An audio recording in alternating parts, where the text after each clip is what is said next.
So this is the last weekend of Tate as it is now. We've got a lot of things going on, as well as the usual collection and exhibitions that we have on show here. So we're trying to make it a little bit special. The Tate will reopen.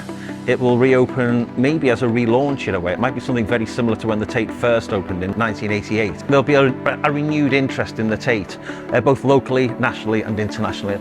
I've seen tremendous changes in the Tate since 1988, one of which is the number of people that visit. So over the years it's become much more international, much more multicultural, much more diverse, which is a wonderful thing. We've got loads of amazing memories of coming to the Tate as a family, and every holiday we always make a point of having a day out and coming to the Tate. It's been our priority. I've been coming to the Tate for years because it's just filled with astonishing art and representations of humanity.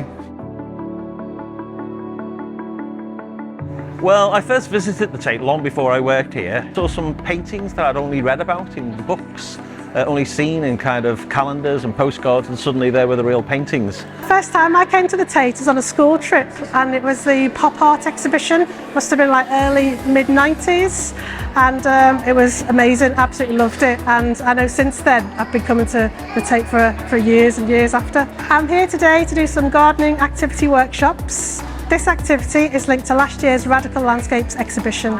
It's great to see very inclusive and free activities happening. I have really enjoyed many exhibitions.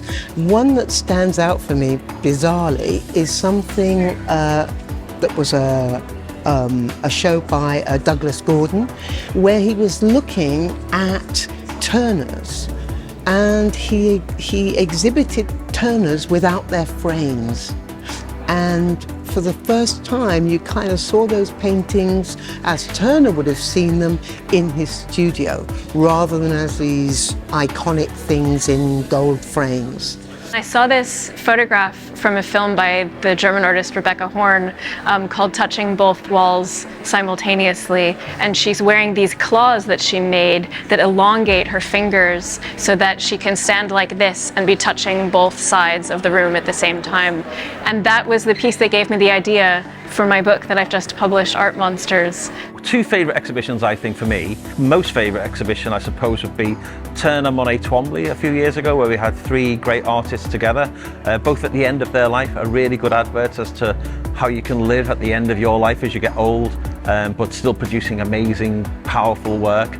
But also Keith Haring as well, who oppositely kind of died sadly young. Well, my favourite exhibition was J.W. Turner, Dark Waters, and I also learned through that he'd been visiting the Wirral, which is where I'm from originally. There's a little spot just by a park called Vale Park where he had apparently done some sketches of, and so it was great that I could go down and sit there and look over at the view that J.W. Turner had seen and thought was beautiful enough to sketch down. One of our favourite memories was taking part in the Jackson Pollock, which was like sort of catapulting paint onto the walls.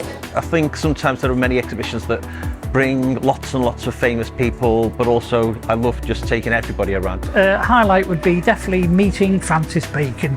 So to actually meet him and to kind of chat to him and to get a very rare autograph off him was amazing. One of them was Fatboy Slim or Norman Cook, and I showed him to the lift and I said, the lift will be here, right now.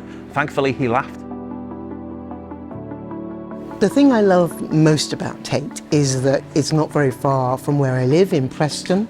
We're really happy to have a place like this in the region where you can see work from absolutely all over the world, and it feels like the directors have sort of brought that work to us as a gift. Free access to amazing works of art is something that's made me always want to come back. If I'd seen these paintings in another city, if I was in Paris and I was seeing these paintings, I'd be amazed. So it's even more amazing that they were in my local city. And I think just access to art, it's so liberating, it's so inspirational for people. It matters, it really does matter, it really does make a change to people. Just the location, the fact that we're right on the River Mersey, an amazing place with great energy, and I'm really looking forward to its next incarnation and to find that relationship to the river kind of renewed.